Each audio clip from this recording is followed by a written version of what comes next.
ఒకరోజు ఒక భిక్షగాడు పొద్దున్నే రోడ్డు పైన కూర్చొని భగవంతుణ్ణి పెద్ద పెద్ద కేకలు పెడుతూ తిడుతూ ఉన్నాడు.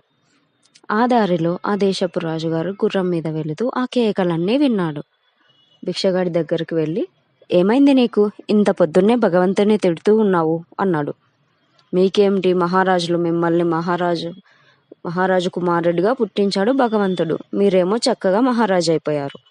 మా కర్మలు చూడండి, ₹1 కూడా లేని దరిద్రుడిగా పుట్టించాడు.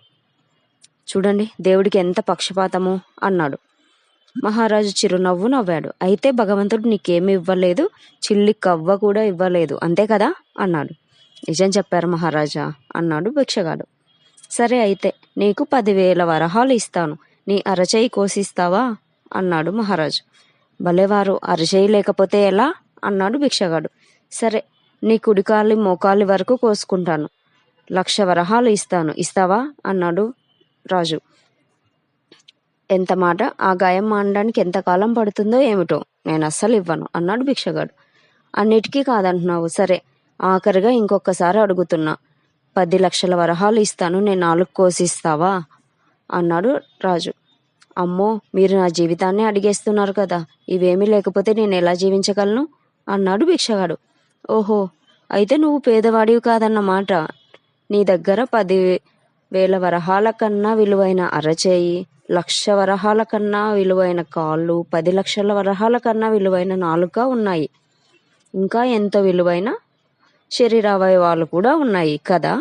మరి ఇంత విలువైన శరీరాన్ని నీకు ఉచితంగా ఇచ్చిన భగవంతుడికి పొద్దున్నే నమస్కారం పెట్టకుండా నిందిస్తావా? ఈ శరీరాన్ని ఉపయోగించి నీ కుటుంబానికి, లోకానికి సేవ చేసి, పని చేసి పొట్టపోసుకో. అందరూ అదే చేస్తున్నారు, పో ఇక్కడి నుండి అని చెప్పి రాజుగారు అన్నారు.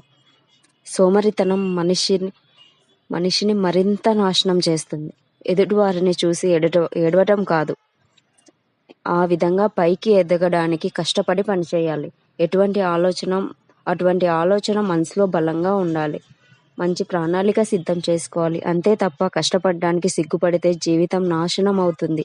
సోమరితనం మనిషిని మరింత చెడ్డ వ్యక్తిగా మారుస్తుంది.